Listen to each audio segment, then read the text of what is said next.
Saya Abraham Silaban, kami diterima di kediaman Komisaris Jenderal Polisi Purnawirawan Susno Duaji, Kabareskrim Polri 2008-2009. Terima kasih Jenderal sudah bersama kami.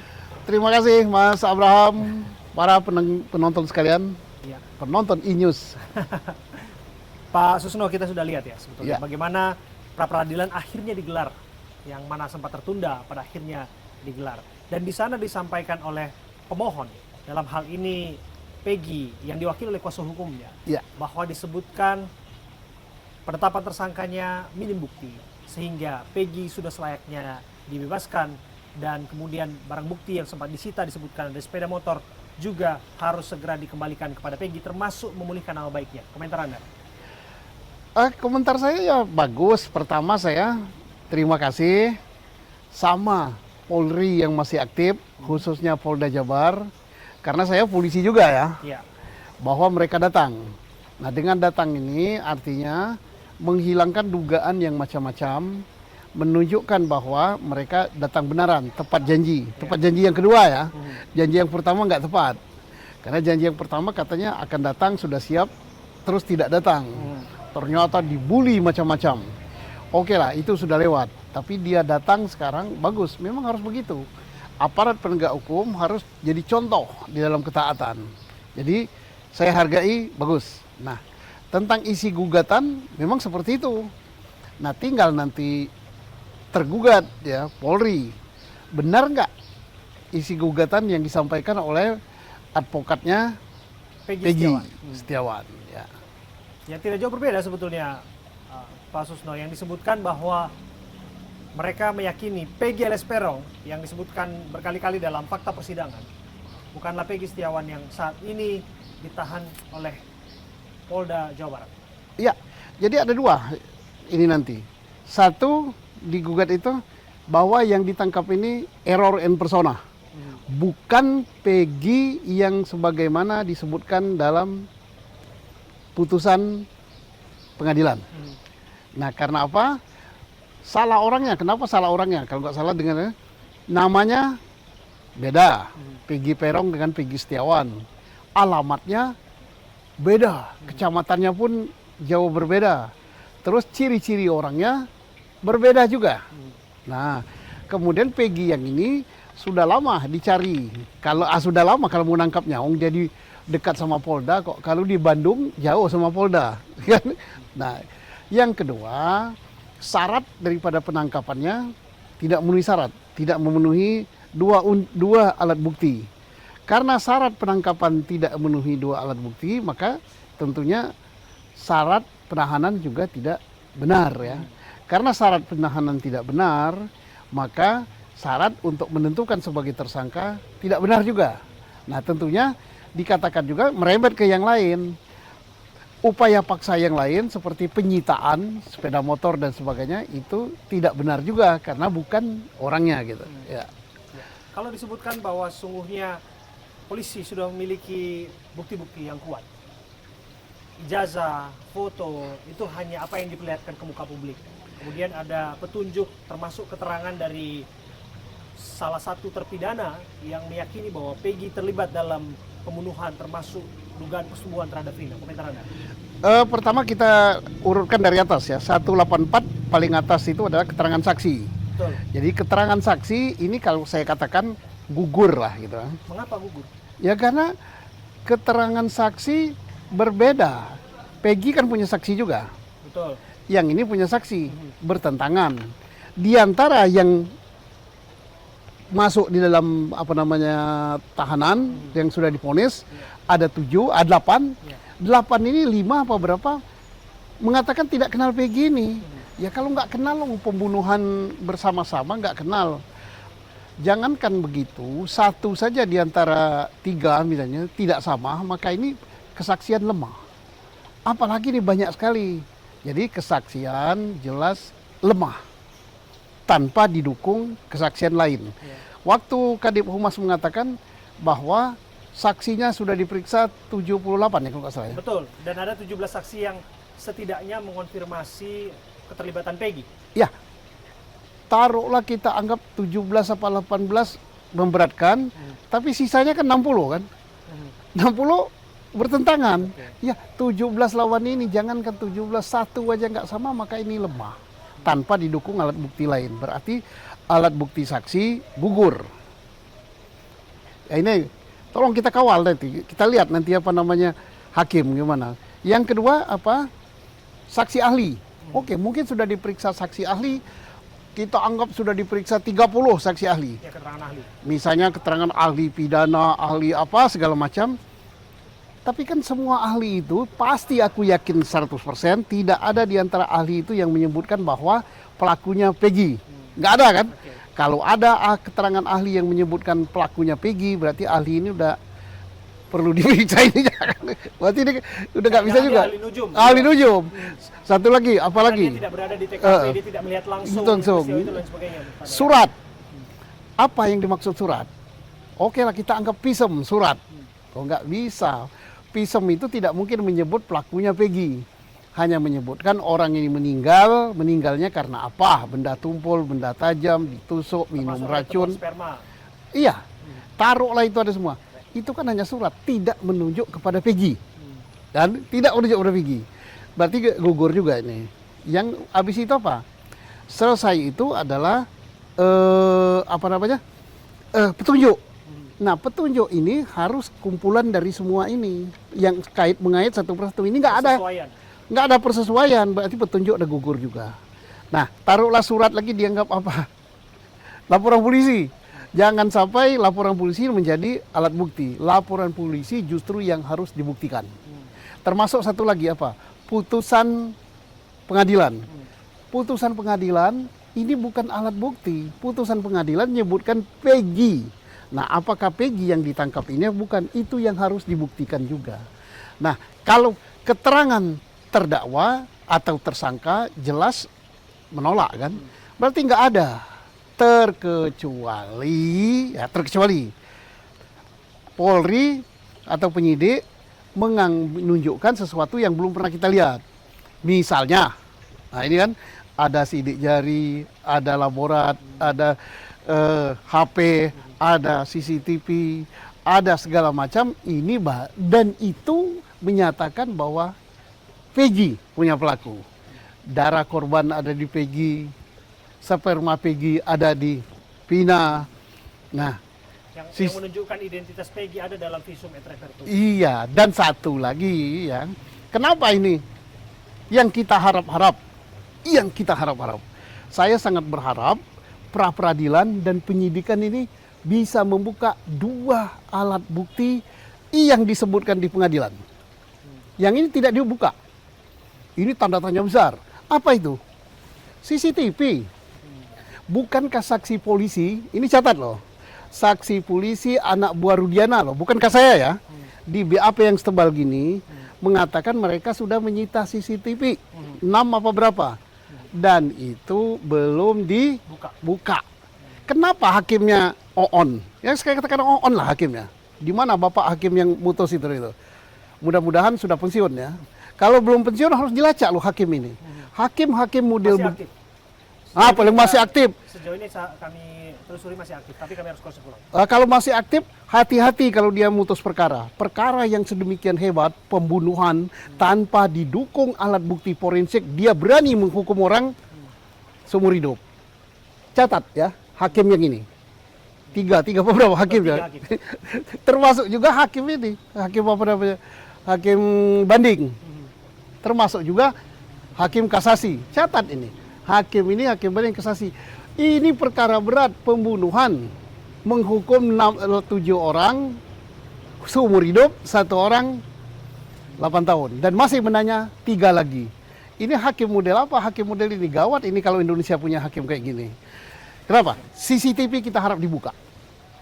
Mabes, buka CCTV itu. Kalau CCTV itu dibuka, yang 6 apa berapa yang sudah disita, di berita acara, kalau saya baca berita acara tebal ini, saya baca, CCTV belum dibuka. Terus apa lagi? HP. HP-nya Peggy, HP-nya siapa namanya? Vina. HP-nya siapa namanya? Eki. Ditambah HP orang-orang yang dihukum ini disita. Apakah ada bukti percakapan di Ya, sana? ada bukti percakapan, ada bukti WA, ada bukti video dan apa-apa. Ini belum juga dibuka. Nah, dua ini alat bukti forensik. Nah, satu lagi. Nah, ini kita sudah masuk ke materi perkara ya. Ya, karena pada prakteknya itu akan dibuka di pengadilan. Ya, tapi sekaligus kita ini bukan hanya ini saja. Mengapa saya yakin PG ini akan bebas? Nah, saksi. Kalau saya jadi polisi, jadi penyidik sekarang ini, yang saya perdalam adalah apa namanya? Melmel. Aib. Aib. Kenapa? Adanya nama 11 nama itu berasal dari berita acara Rudiana. Rudiana tidak ada di TKP. Rudiana dari mana? Pasti dari Aib. Sama siapa lagi satu? Dede. Ya. Sama satu lagi Melmel. Ini yang harus diperiksa. Rudiana diperdalam, dari mana dapat nama 11 ini? Karena ada di berita acara Rudiana. Terus Aib dari mana tahu 11 ini? Ngasih tahu Rudiana. Kemudian Dede dari mana? Jangan-jangan ini pelakunya. Ya, saya tidak duduk ya. Jangan-jangan si Aib ini pelakunya. Kok dia bisa tahu persis? Nah, ini saya curiga besar. Mudah-mudahan Aibnya nggak lari. Bisa jadi pelakunya itu Aib. Nah, ini kalau saya berversi sebagai penyidik, saya kembali ke titik nol. Jadi menyidik si Peggy ini yang ditangkap sekarang ini harus kembali ke titik nol, jangan diambil di tengah. Cari CCTV itu, sudah ada CCTV. Anak buah Rudiana mengatakan sudah disita CCTV itu. Jangan, kenapa tidak dibuka? Atau jangan-jangan sudah dibuka? HP ini yang masih ada. Kalau sperma udah susah lah kita ya. Darah udah susah lah taruhlah. Nah, ini HP akan berbicara. Ayo, bangsa Indonesia, HP akan berbicara. Kemudian CCTV akan berbicara. Ada sekian CCTV disita, kenapa nggak dibuka? Terus, kenapa tidak diperdalam siapa namanya Aib yang tahu persis ini? Jangan-jangan si Aib ini pelaku. Terus, siapa yang mirip Peggy Setiawan ya? Yang di mana itu? Yang di Cianjur. Kenapa dia nggak diperiksa? Sudah diperiksa apa belum itu? Lah, periksa dia. Periksa. Tentu kan penyidik punya pertimbangan. Saya tidak mau mendahului karena Anda malang melintang di sana, Pak Susno. Tapi kan penyidik lagi-lagi pasti punya excuse yang mana mereka punya pertimbangan. Setiap orang yang diperiksa adalah orang yang ada kaitannya dengan materi penyidikan. Iya, tapi tujuannya untuk mengungkap perkara kan? Terungkap tidak? Kenyataannya tidak kan? Tidak terungkap. Tidak terungkapnya apa? Sudah ngukum orang tapi hasilnya begitu. Baca nggak dia apa namanya? Setiap berita TV kemudian dibuka ada komentar-komentar. Itu informasi semua. Ada podcast, ada komentar-komentar. Itulah informasi yang bisa didapat, yang harus diperdalam. Tanpa diperdalam gitu, tidak kembali ke titik nol. Ini titik nolnya kan. Sekarang titiknya udah di sini. Masuk dari sini, kalau yang ini salah, sini salah semua. Lah contohnya apa? Penghukuman, kalau kita nggak mau kembali ke alat bukti forensik, kan begini. Yang sudah dihukum, menolak. Mengatakan dia tidak. Mana? Oke lah, hakim bertanggung jawab pada Tuhan. Tapi kita lihat aja nanti. Benar nggak putusannya? Iya, tidak ada putusan hakim yang mendapat kontra seperti ini. Bukan saya loh.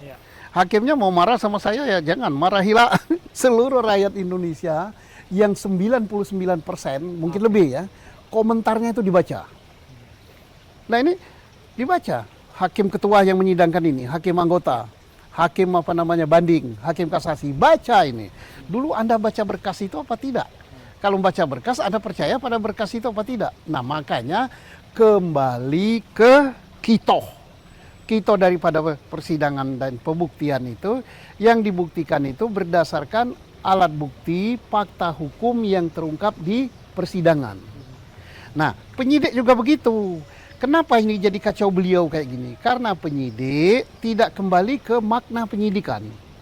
Makna penyidikan itu apa? Upaya yang dilakukan oleh penyidik dengan cara yang dilakukan menurut Undang-Undang Hukum Acara Pidana untuk membuat terang suatu peristiwa. Dengan mengumpulkan bukti-bukti menentukan itu pidana apa bukan. Kalau pidana mencari siapa pelakunya. Kan begitu. Bukan langsung ujuk-ujuk, oh ini kecelakaan lalu lintas, besok ganti lagi pembunuhan. Nanti, nah, satu lagi teori penyidikan harus ingat yang diajarkan, yaitu teori segitiga. Di TKP, korban, kemudian inilah yang penyidikan yang benar. Dan penyidikan yang benar itu untuk yang bukan tertangkap tangan seperti Vina dan Peggy ini, jangan ditangkap orangnya dulu. Tangkap orangnya, baru cari alat buktinya. Akhirnya apa? Kayak gini.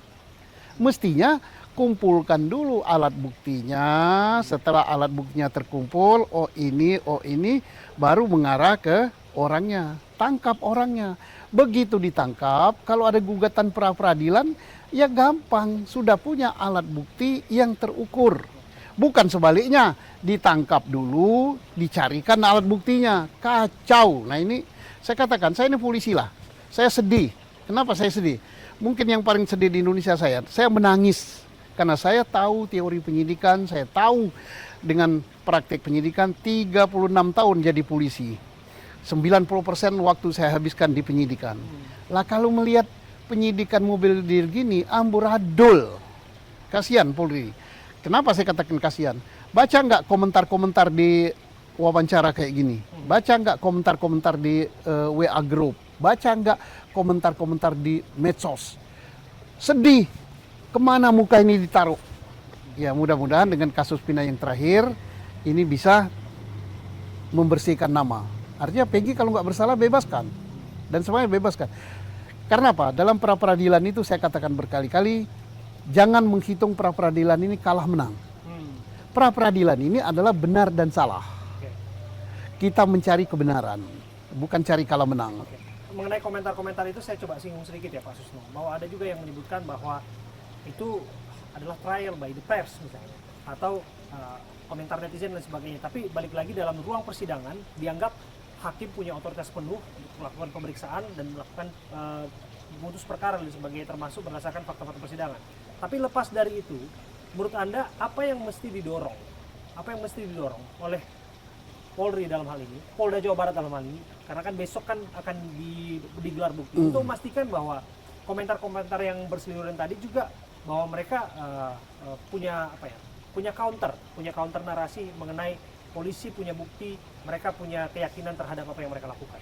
Ya, komentar-komentar itu kan Polri kan tujuannya apa? Supaya dipercaya oleh rakyat. Nah, untuk percaya oleh masyarakat ini pemilik Polri. Jangan terlalu percaya dengan hasil survei. Hasil survei kan belum tentu sekian juta itu disurvei kan. Tapi kalau komentar di media sosial, di apa-apa, itu adalah suara rakyat beneran. Bukan diwakili oleh sampel. Tidak, seluruh rakyat bebas berkomentar. Nyatanya 90% lebih hasilnya negatif. Oke. Jadi bukan terlalu tekanan dari media, bukan. Kemudian caranya gimana? Ya tunjukkan bahwa bekerja benar.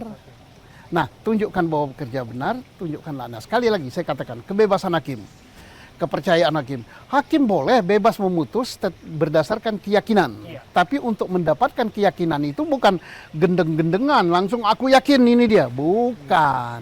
Baca KUHP itu, itulah kitab petunjuk. Kata Pak, untuk mendapatkan keyakinan hakim itu minimal harus 2 alat bukti. Bagaimana kalau alat buktinya lebih dari 2? 3. Ya 3 kalau tidak meyakinkan ya nggak bisa. Kurang dari 2, ya nggak boleh dong. 3 aja kalau nggak menimbulkan keyakinan nggak bisa. Jadi minimal 2 alat bukti yang sah. Yang sah itu yang saling berhubungan, membuktikan bahwa dia pelakunya, ya. Kemudian menimbulkan keyakinan hakim. Nah itu, jangan berujuk-ujuk. Kalau, aku yakin ini pelakunya, ya udah nggak usah aja diperiksa. Langsung aja, Pak Hakim ini gimana gini? Yakin nggak? Yakin. Nah makanya saya agak ekstrim mengatakan, kan bebas, saya warga negara kan sekarang. Hakim ke depan dalam hukum acara yang baru, jangan dikasih berkas. Berkas itu cukup penyidik, buat saja cepat. Setelah itu berkas yang Anda maksud BAP? BAP, nggak usah. Sebabnya apa? Kalau hakim sudah memegang BAP di sini, otaknya itu sudah terbentuk di sini. Konstruksinya sudah. Iya, terbangun dari situ. Jadi hakim jangan dikasih, jaksa kasih sedikit supaya bisa membuat surat dakwaan. Oke, nanti bermainlah di situ. Nah, bagaimana kalau nanti dakwaan tidak lengkap dan apa? Tidak perlulah. Dakwaan itu belum terbukti. Nanti dibuktikan semua di persidangan. Dipanggili semua. Sehingga nanti apa? Perkara di polisi tidak lama. Di jaksa juga tidak lama. Di hakim tidak lama. Satu lagi untuk hukum acara pidana baru. Selain hakim tidak dibeli berkas, satu lagi bahwa tidak ada lagi lembaga pengembalian perkara dari jaksa P21, P19, nggak usahlah PP-an itu. Model HR aja, kirim, masuk, sidangkan. Di sinilah pembuktian. Kalau sekarang pembuktian sudah terjadi antara jaksa dan polisi. Ini gawat ini. Sehingga hakimnya mengatakan ya. Oh, ada yang mengatakan, apa bisa kalau gitu? Nanti hakimnya kurang, ya ditambah dong. Cara nambahnya gimana? Nah, polisi kan 400.000 lebih kan jumlahnya. Ya kurangi jumlah polisi. Jadikan hakim. Ya kalau negara berduit, buat hakim sebanyak-banyaknya. Oh, pengadilan negeri hanya ada di kabupaten. Buat lagi pengadilan negeri. Bila perlu pengadilan negeri ada di tiap kecamatan dan kelurahan. Apa susahnya? Dengan demikian harapan bahwa peradilan efisien, peradilan secara waktu cepat juga murah itu juga bisa dilakukan. Akan cepat kalau hakimnya banyak, pengadilannya banyak. Terus tidak perlu nanti pembuktian di tingkat polisi sama jaksa. Udah kirim aja semua berkas itu. Pak Susno, saya ingin juga mendalami mengenai disebutkan ya, Peggy berubah-ubah identitasnya. Dalam hal ini Peggy yang ditahan, Peggy Setiawan. Ini dianggap bahwa jangan-jangan ada kecurigaan di sana. Yang mana Peggy punya alibi, ada Ibnu yang mengatakan bahwa dia ada di sana, termasuk pemborong, kerja bukan di TKP, termasuk bahwa harus dipertanyakan kelekatan identitas dengan visum et repertum yang sampai saat ini belum dibuka terhadap korban. Tapi ada juga yang mengatakan bahwa kenapa kok Peggy berubah-ubah identitas, ayahnya juga namanya diubah, Peggy jadi Robi, sehingga publik bertanya-tanya jangan-jangan ada sesuatu di balik Peggy. Membuktikan perkara, membuktikan pidana ya, tidak ada satu dalil pun di dalam hukum acara kita bahwa dengan jangan-jangan, bahwa dengan curiga, nggak boleh, harus pembuktian secara hukum. Lo orang ganti nama ya bebas-bebas saja. Mau 10 kali, mau 100 kali ganti nama.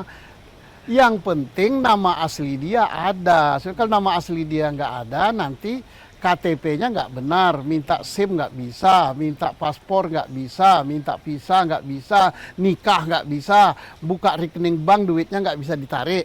Ya saya hari ini, dia mau pakai Peggy, besok pakai siapa namanya, nama-nama orang barat yang hebat. Robi, Predrag dan semuanya. Ya boleh-boleh aja. Yang penting jangan merubah dokumen asli. Kenapa? Kalau merubah dokumen asli, yang rugi dia. Nah, kalau ada penyidik yang mengatakan, kamu merubah-rubah nama, berarti kamu ini ada tujuan tertentu. Itu penyidik sudah subjektif. Jangan sampai ada aparat hukum seperti ini. Tapi ada kan, kemarin dalam ELC, siapa namanya? Pengacara senior. Dia merubah nama jadi Robi. Oh, ini pengacara senior kok begini gitu pemikirannya. Kacau negeri ini. Ya mau berubah 100 kali, mau berapa kali boleh. Pembuktiannya bukan dengan dia berubah nama. Pembuktian perkara itu bukan dengan ada kecurigaan. Nah, harus dibuktikan dong. Berkali-kali Pak Susno mengatakan bahwa semestinya ditangguhkan penahanan terhadap Peggy. Apa dasar dibalik itu? Karena saat ini sudah masuk dalam tahapan pra-peradilan. Sebelum pra-peradilan ya, kalau sebelum pra-peradilan ditangguhkan, apik sekali, ya, bagus. Kenapa bagus?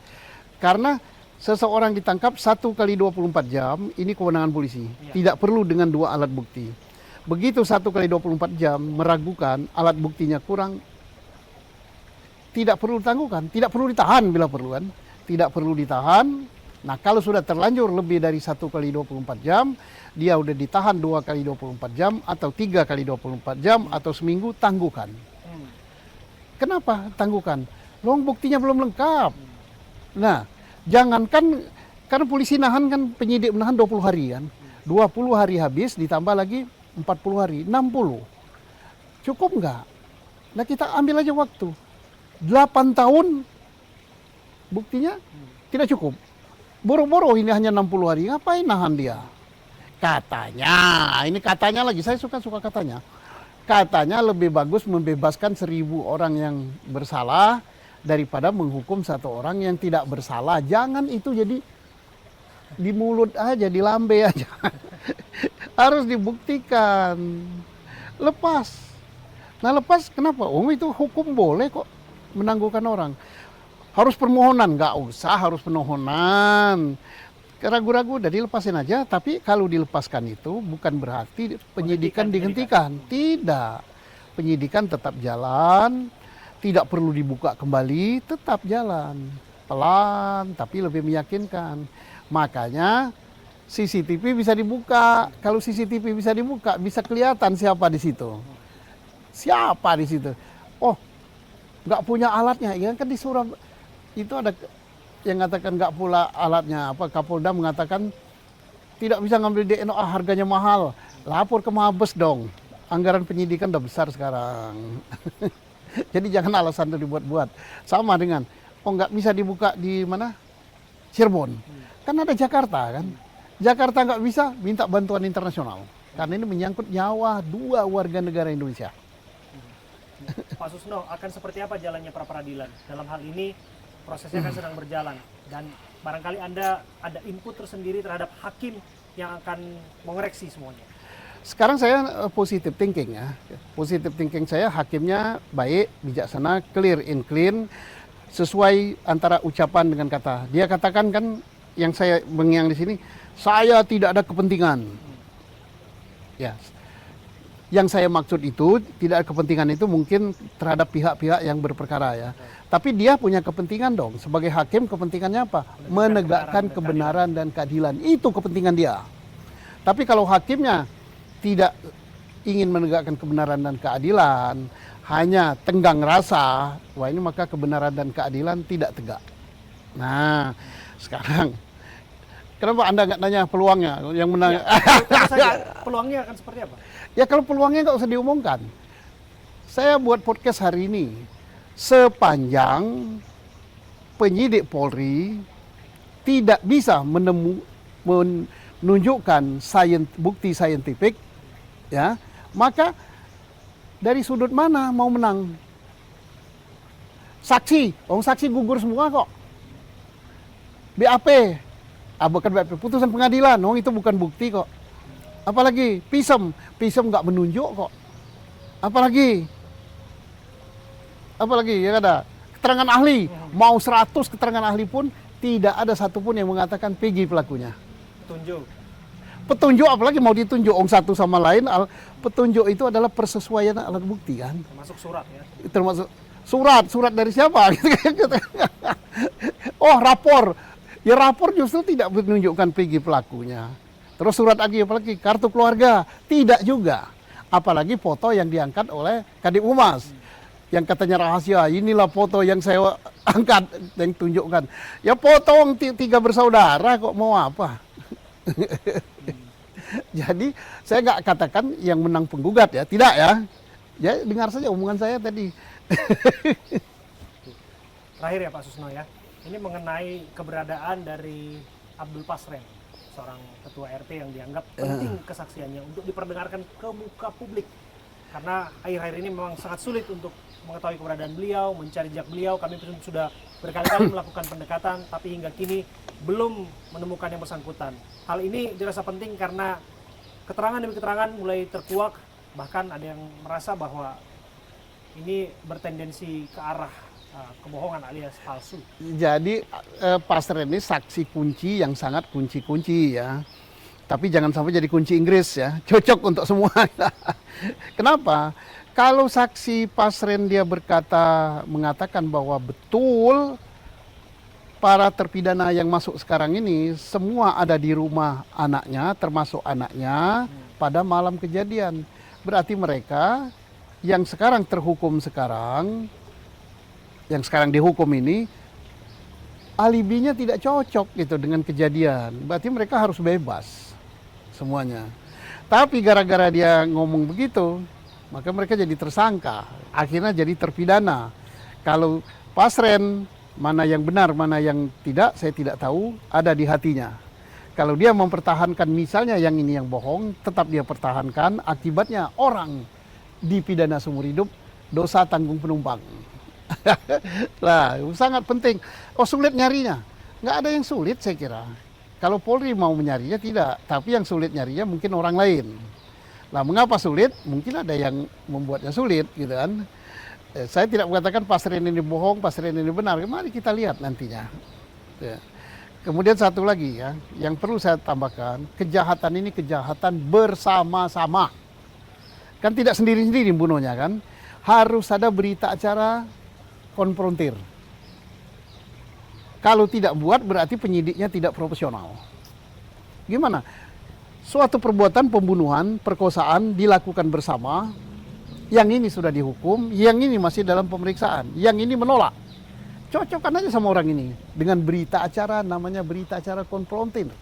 Pro justisia, satu-satu dipanggil. Kenal nggak sama ini? Nggak. Betul dia pelakunya? Nggak tahu karena kami juga nggak, berarti gugur. Kenal nggak sama yang ini? Enggak, kenal enggak. Berarti dia bukan pelaku dong. Ada satu yang kenal, Sudirman. Kenal nggak? Kenal. Pelaku nggak dia? Ya, pelaku. Tapi dilihat dulu Sudirman ini orang gendeng, normal apa abnormal. Oke lah, di sini Mas Silaban ya, saya tidak memihak siapapun. Saya polisi, saya sangat cinta pada polisi. Janganlah polisi dikasih umpan yang negatif sehingga dia terjerumus. Saya yang paling sakit.